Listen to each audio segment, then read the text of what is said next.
Le goût d'entreprendre. Une émission proposée par Doris Pradal. Bonjour à tous et bienvenue dans cette nouvelle saison du goût d'entreprendre. La formule ne change pas, nous avons choisi des entrepreneurs d'Occitanie, nous les rencontrons, nous les invitons, nous parlons de leur métier, de leurs entreprises, des femmes et des hommes qui font vivre ces entreprises. Coup de projecteur cette semaine sur Graniota, c'est une entreprise toulousaine qui s'amuse beaucoup, vous allez l'entendre, parce que jouer n'a jamais été aussi sérieux. Mathieu Bain, un des fondateurs de Graniota, est notre invité.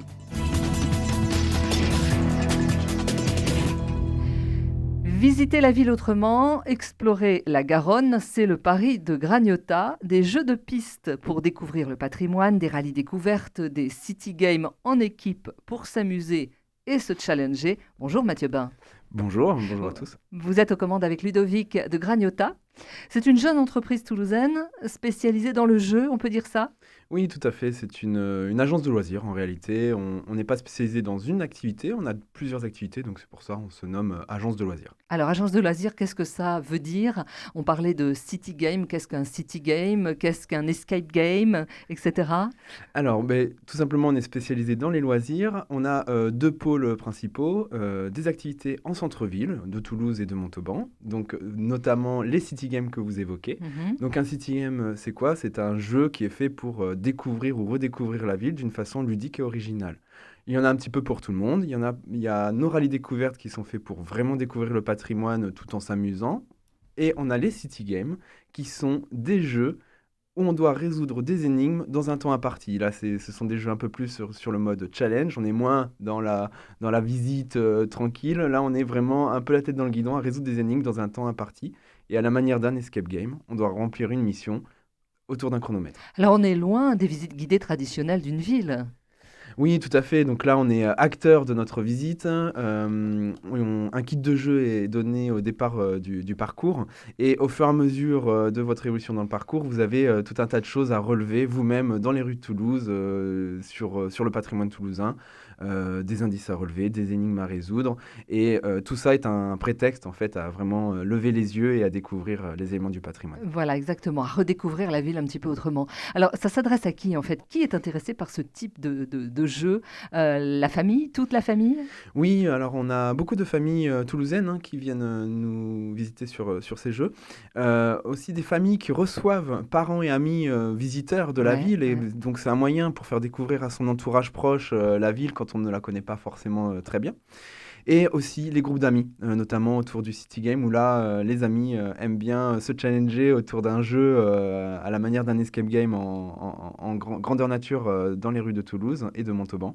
Donc les groupes d'amis, ouais. Les groupes d'amis, voilà. Alors, ça veut dire que c'est vraiment intergénérationnel ?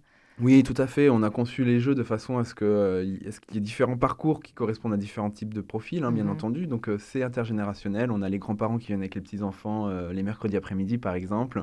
Et on a les groupes d'amis, les trentenaires, dans le cadre d'enterrement de vie de célibataire, pour les jeux un peu plus punchy. Pour faire un petit peu la fête.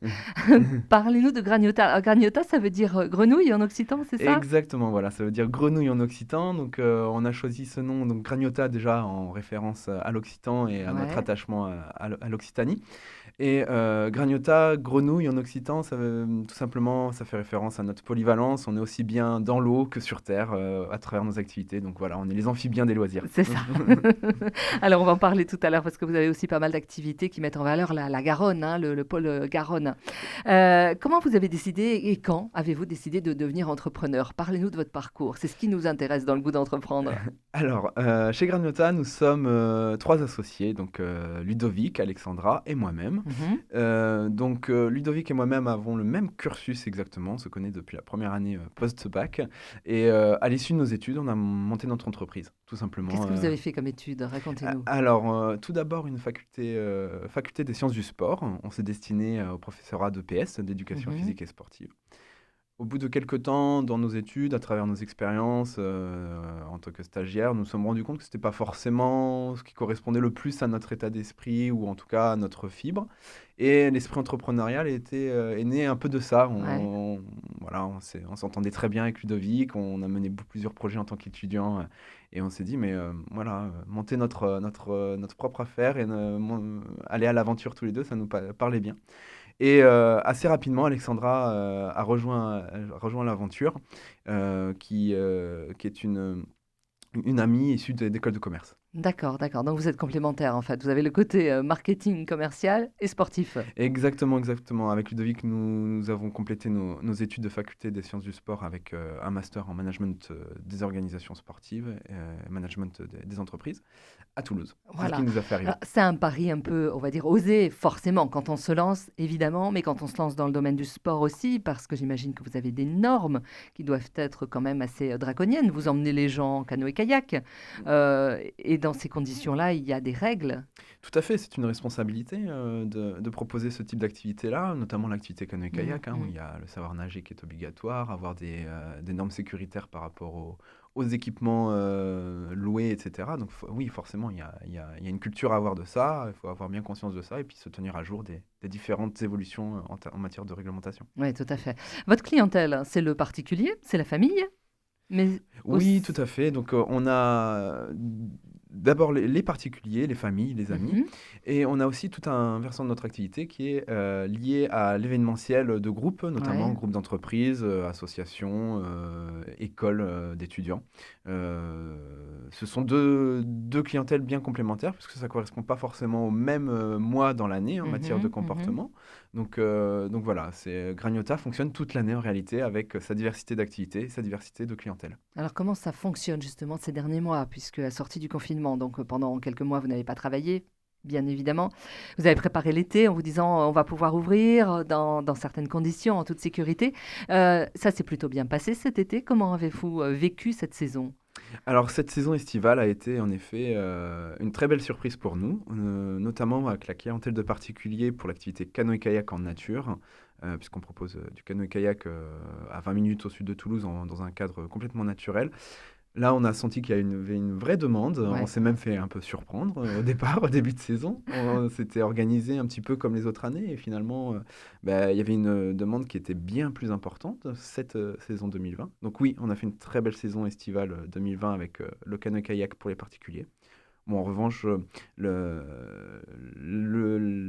la clientèle affaires à travers l'événementiel, bon là, c'est un petit peu plus compliqué. On sent que là, il y a quelques réticences à organiser ce genre d'événement en groupe. Même en petit groupe, ça peut pas être jouable sur des canoës. Vous êtes deux hein, sur un canoë, Mm. en général, seul ou deux. Ça fonctionne pas pour les entreprises?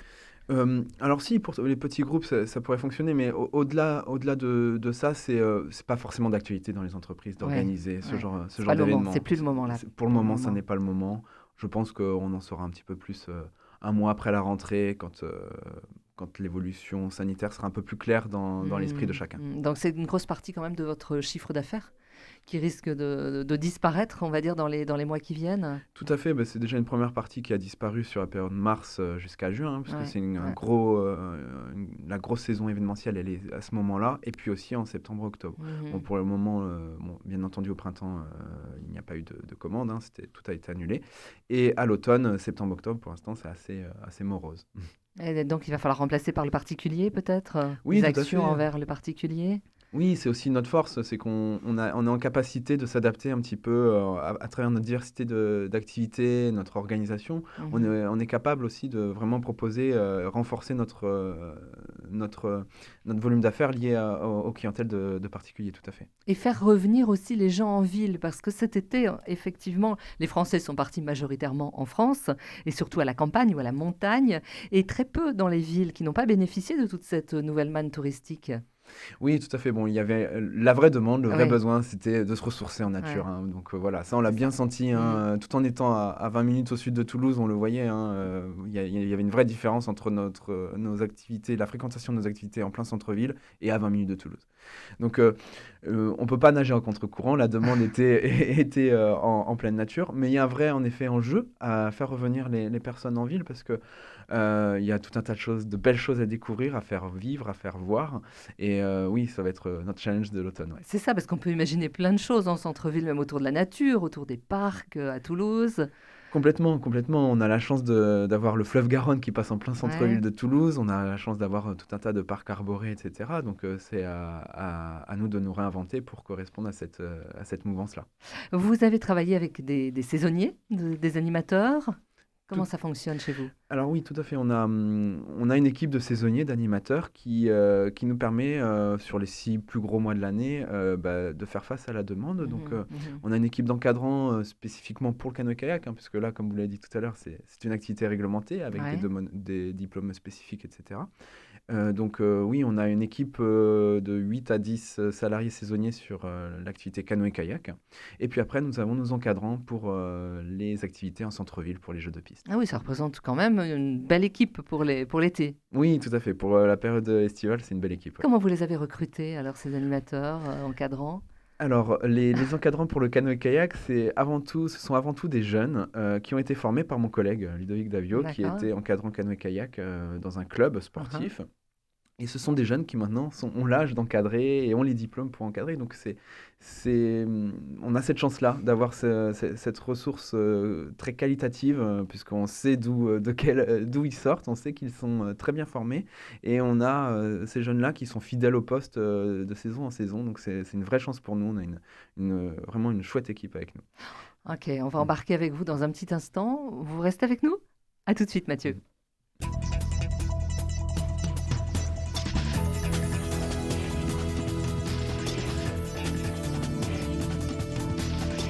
Le goût d'entreprendre, Doris Pradal. Mathieu Bain, un des fondateurs de l'entreprise Graniota, est notre invité dans Le Goût d'entreprendre. Bonjour Denis Avril et merci de nous rejoindre. Bonjour Doris, bonjour Mathieu. Bonjour. Merci Denis d'être avec nous. Effectivement, votre concours nous est précieux et donc la parole est à vous. Première question. Bon, merci Doris. Oui, il y a quelques points que j'aimerais approfondir parce que c'est assez original comme activité. Alors, tout d'abord, votre parcours, vous êtes parti du sport au départ et là, vous avez développé une activité qui est plus, on en reparlera peut-être, culturelle finalement dans la visite des villes, etc.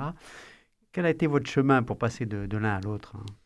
Eh bien, tout simplement, là, c'est notre troisième associée, Alexandra, qui est passionnée d'histoire, d'histoire des villes. Elle a pas mal voyagé dans sa vie et qui nous a apporté vraiment cette touche-là par rapport à nos activités en centre-ville et c'est elle qui conçoit tout le contenu culturel et historique de nos jeux pour faire découvrir justement les faces cachées d'une ville, découvrir des anecdotes historiques qui sont chouettes. Donc là, est-ce que vous pensez que ça a aussi un rôle, je vais dire, éducatif, même, simplement, hein. Enfin, il se trouve que j'ai une activité de guide aussi, et très souvent, je m'aperçois qu'il y a, notamment parmi les jeunes, une découverte de l'histoire, tout simplement, au travers de visites comme ça. Est-ce que vous ressentez ça, et est-ce que vous sentez un rôle dans ce que vous faites, un rôle de sociétal, j'allais dire? Oui, complètement. En fait, c'est l'essence même de Graniota. En fait, l'idée de Graniota, le positionnement de Graniota, c'était pas proposer des activités loisirs juste pour s'amuser. Certes, c'est s'amuser, des activités loisirs, mais c'est aussi découvrir des choses. Découvrir des éléments du patrimoine architectural quand on est en ville, découvrir des éléments du patrimoine naturel quand on est en plein cœur de la réserve naturelle pour le canoë-kayak, justement.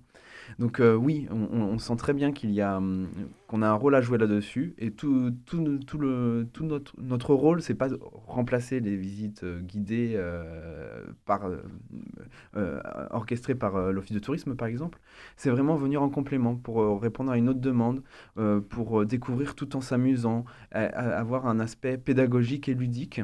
C'est trouver le juste milieu entre tout ça et c'est là où très clairement on a un rôle à jouer, tout à fait. Quels sont les retours que vous avez des gens qui vous suivent? de vos Euh, clients? alors justement, on a beaucoup de Toulousains qui reviennent Ouais. de nos jeux de piste en nous disant mais c'est incroyable, je passe tous les jours dans cette rue-là, mais j'ai jamais repéré Hein. cet élément-là, cette petite anecdote historique, je ne la connaissais pas du tout, alors que c'est lié au Capitole ou à des choses qui sont très connues de Toulouse. Donc oui, il y a beaucoup de choses à découvrir sur le patrimoine toulousain. Mhm, Mm. tout à fait. Denis, une autre question. Et dans le même ordre d'idée, après on passera à autre chose, cet aspect culturel là où on s'aperçoit qu'il y a un certain manque dans l'aspect éducatif des jeunes, est-ce que vous avez des contacts avec des lycées, collèges justement pour organiser des choses et pour permettre d'éveiller et de faire que les jeunes aient envie finalement? Tout à fait. Les scolaires nous sollicitent régulièrement sur la période du printemps, notamment Ah, avant les vacances, les grandes vacances. Nous sollicitent pour faire découvrir ou redécouvrir la ville Mhm. à des scolaires soit toulousains, soit des scolaires qui sont en visite sur Toulouse, vous savez, dans le cadre d'organisation de visites de ville sur une semaine. Mhm. On généralement fait partie des activités à faire pour que les jeunes découvrent d'une autre manière le patrimoine toulousain. mm. C'est une formule qui pourrait tout à fait être dupliquée dans d'autres villes. Vous y avez pensé déjà? Complètement, on y a pensé. On est présent sur Montauban. C'est vrai qu'on parle Oui, beaucoup de Toulouse, oui, mais oui, on est oui, également présent complètement. sur Et il Montauban. y a beaucoup de choses à faire aussi, oui. Oui, oui, il y a À beaucoup de choses à découvrir. voir et à faire. On a développé différents parcours en partenariat avec l'Office de tourisme Mhm. du Grand Montauban. Tous nos parcours sont validés, hein, que ce soit Toulouse ou Montauban, par les guides conférenciers et les équipes des offices de tourisme. Bien entendu, on parle de patrimoine d'une ville, donc il ne faut pas raconter n'importe quoi. Voilà, tout à Donc fait. tout est développé en partenariat avec les équipes des offices de tourisme. Donc on est présent à Montauban et d'autres projets sont à venir. Ah ah, en France, en Europe, En France. pour l'instant. Pour l'instant. Denis, une autre question. Euh, un aspect de la gestion des ressources humaines, là où vous faites obligatoirement appel à pas mal de saisonniers. Comment vous faites pour vraiment les intégrer au sens de l'esprit d'entreprise, de faire passer vos valeurs et tout ça sur des personnes qui vont rester peut-être 2 mois Alors, on a la chance d'avoir une équipe de salariés déjà, de personnes que l'on connaissait d'avant Granota, en fait, avant notre cursus professionnel. Donc, en termes de valeurs, on partage beaucoup de choses parce qu'aussi, pour la plupart, on est de la même génération. Et après, tout simplement, il y a une démarche à avoir quand on accueille des salariés au sein de notre équipe, c'est partager les valeurs, leur montrer que Granota, oui, certes, c'est du canoë-kayak, ce sont des jeux de piste, mais derrière, il y a une vraie démarche et on partage cette démarche-là et généralement, ils y adhèrent parce on partage un peu les mêmes valeurs. comment vous la qualifiez cette démarche? Qu'est-ce que vous leur dites alors, hein? Mais, Graniota, le grand objectif, si je parle par exemple de la base de loisirs, on a pour objectif, on a réhabilité un ancien site industriel, si vous voulez. C'était une ancienne gravière, et on a pour objectif d'en faire un équipement de loisirs propre et autonome. Et aujourd'hui, on parle à une génération de salariés qui ont entre 20 et 30 ans, donc qui ont pleine conscience de cette urgence environnementale Mm. et qui ont vraiment à cœur de pouvoir être actifs là-dessus. Et donc quand on leur présente la démarche, bon, on pourra en parler après si vous voulez, les choses qu'on met en place sur la base de loisirs, mais quand on présente un petit peu ça, il y a une adhésion sans problème à notre démarche environnementale. Quoi, par exemple? Parlons-en tout de suite. Tout simplement, on vise un site propre et autonome. Ça veut dire que nous fonctionnons qu'avec des toilettes sèches sur la Ouais. base. Et oui, un Mhm. équipement de loisirs et touristique qui peut accueillir jusqu'à 200 personnes peut fonctionner avec des toilettes sèches. Voilà, ça, Mhm. il faut qu'on fasse tomber des préjugés là-dessus. Ça fonctionne sans souci. On, on récupère l'eau de pluie, on est autonome en eau non potable pour arroser les plantes, pour rincer le matériel. On n'utilise pas d'eau potable pour quoi que ce soit, à part nous hydrater. On traite nous-mêmes nos eaux grises, c'est-à-dire les eaux qui sont évacuées des éviers. Donc déjà, on n'utilise que des produits sains, biologiques, Ouais, ouais. zéro Destop, zéro Javel. Et on les traite à travers des bassins de phytoépuration. L'objectif à travers tout ça, c'est déjà c'est une conviction. On sait qu'à un moment donné, il va falloir changer nos habitudes de consommation et de gestion d'équipements pour que justement on puisse enclencher une vraie transition écologique. Mais au-delà de ça, c'est aussi faire la démonstration que oui, c'est possible. Ça sort pas du cerveau de bobos qui n'y connaissent rien. Non, c'est réellement possible. Un équipement de loisirs qui fonctionne, qui tend vers l'autonomie, c'est complètement réalisable. Et qu'est-ce qu'on peut faire concrètement alors sur cette base? Bon, louer des canoës, bien sûr. Mm. Euh, Prendre la poudre d'escampette par la Garonne. Oui, tout à fait. Alors, on est le long de la rivière Ariège pour arriver à la fin sur la Ouais. Garonne. Hein. L'équipement est situé à Clermont-le-Fort le long de la rivière Ariège. On a développé des jeux de piste et des jeux d'orientation autour de la base, notamment le Natura Quest. C'est un jeu qui ressemble un peu à notre City Game, qui reprend les principes du City Game en ville, sauf que là, on est en pleine nature. Donc voilà. Et on a tout un pôle réceptif lié notamment à l'événementiel entreprise. On a des espaces traiteurs, on a une salle de réunion pour qu'une entreprise puisse passer une journée complète en pleine nature à 20 minutes au sud de Toulouse. Voilà, parfait, parfait. Mmh. Excellente idée. Denis, une autre question. Oui, on va changer un peu de thème. Tout à l'heure, vous avez employé le terme d'agence. Et vous êtes une agence. Mais j'ai l'impression que vous êtes beaucoup plus qu'une agence. Une agence où on met en relation un fournisseur et un client. Là, vous êtes opérateur, carrément. Vous êtes plus un tour opérateur qu'une agence, j'allais dire, si on fait le parallèle avec le voyage. Hein. Alors, tour opérateur, ça fait référence forcément à des grosses agences qui multi-destinations. On est quand même centré sur la destination Toulouse, Montauban. On est très régional, très local.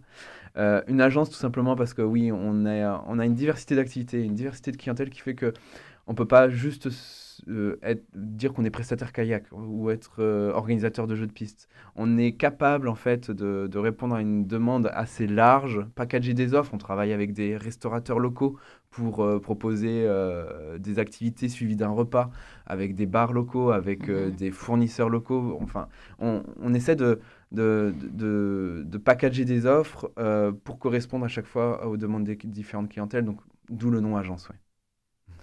Vous avez un terrain de jeu énorme, permettez-moi de faire le parallèle, avec des milliers de possibilités.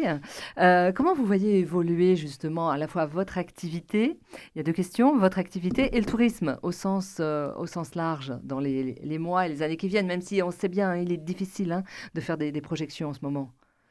On est dépendant un petit peu de l'activité touristique, mais on a une clientèle essentiellement locale pour le moment.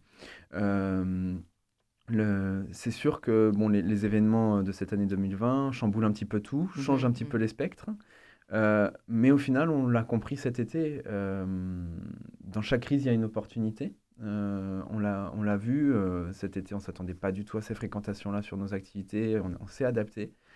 C'est à nous de sentir un petit peu les tendances du moment, voir un petit peu les comportements des clientèles pour adapter notre offre et faire en sorte que ce soit le plus en phase possible. Arriver à travailler pendant l'hiver, parce que la Garonne, l'hiver est peu exploitable. Complètement, nos activités nautiques sont compliquées à partir du mois de novembre, je vous l'accorde. Même si nous fournissons des combinaisons assez alors, c'est possible. C'est possible, mais la demande est moins importante forcément. On développe avec des partenaires locaux, des hôteliers, des agences événementielles, des sites réceptifs, des activités à destination des groupes qui puissent se faire en intérieur. Ça fait partie de nos savoir-faire. On le fait, on le développe. C'est notre principal cheval de bataille pour cet hiver. Pour cet hiver. Bien entendu. C'est une piste. Et comment vous voyez votre entreprise dans quelques années ? Bien, poursuivre l'effort, le développement de notre activité. On a vraiment à cœur de faire de notre base de loisirs, celle dont je vous parlais à Clermont-le-Fort, en faire vraiment un fer de lance en matière d'exemplarité, de gestion durable. Voilà, ça c'est un de nos principaux chantiers pour les années à venir. Le chantier est colossal, je vous rappelle, on est sur un ancien site industriel, mais on a vraiment à cœur de mener un projet qui ait du sens autour de cet équipement-là, et puis d'une manière générale, Granota a un chouette concept qui peut en effet se développer sur d'autres villes en France. Quelles sont les règles de navigation aujourd'hui sur la Garonne, au départ de Toulouse ? Alors, au départ de Toulouse, en fait, si vous voulez, il y a un plan de navigation qui est qui est géré, administré par les services compétents de l'État, de la ville. C'est très réglementé. Eh oui. La circulation n'est pas interdite, mais elle est réglementée. Donc il y a des choses à savoir. Par exemple, en canoë-kayak, nous naviguons assez proche des rives, pas le long des rives, mais la navigation au milieu du fleuve est autorisée uniquement pour traverser, mais on ne navigue pas en centre-ville de Toulouse en canoë-kayak en plein milieu de la Garonne. Tout simplement parce que il y a d'autres usagers, il y a les péniches, il y a le ski nautique, etc. Donc il y a un plan de navigation qui fait que il faut que les différents usagers de la Garonne puissent cohabiter sans que ce soit trop restrictif pour l'autre. Tout Voilà. à fait, tout à fait. Tout ça, vous l'expliquez, j'imagine bien. Bien entendu, il y a un sûr. plan de navigation qui est donné alors là, vous faites référence à nos balades Ouais, canoë-kayak aux en balades, ouais. centre-ville de Toulouse. Donc en effet, on départ depuis les quais de Tunis, une balade d'une heure où on découvre les éléments du patrimoine de Toulouse depuis le kayak, donc depuis un autre regard par rapport à d'habitude. Et là, bien entendu, un plan de navigation est donné avec les zones interdites, les zones autorisées, les conseils, etc. Un moniteur est là, bien entendu, pour donner les conseils de vive voix. Et il y a en supplément une petite fiche topo pour la découverte du patrimoine. Et on peut partir tout seul. Vous pouvez partir tout seul à partir du moment où les participants ont plus que 7 ans. S'il n'y a que des mineurs, c'est pas possible, il faut qu'ils soient Bien accompagnés sûr, de majeurs bien sûr. et que tout le monde sache nager. Mais ça, c'est une belle idée pour découvrir la ville Tout à fait. à l'automne. Tout à fait, Et ça exactement. coûte combien, cette petite balade? Ah, la petite balade d'une heure, c'est 12 € par personne. Voilà, on peut se l'offrir. Oui. Denis, vous êtes prêt? On y va. Vous nous rappelez l'adresse de votre site internet. Il faut réserver, j'imagine. On peut vous contacter. Toutes les activités sont en ligne. Toutes les activités sont en ligne, réservables en ligne. On a un site générique qui présente tout et après, vous serez redirigé vers les sites pour la réservation en ligne. Donc le site générique, c'est www.graniota.fr. Merci beaucoup. Merci à vous, Mathieu. Retrouvez quant à vous cette émission en podcast sur notre site internet radioprésence.com.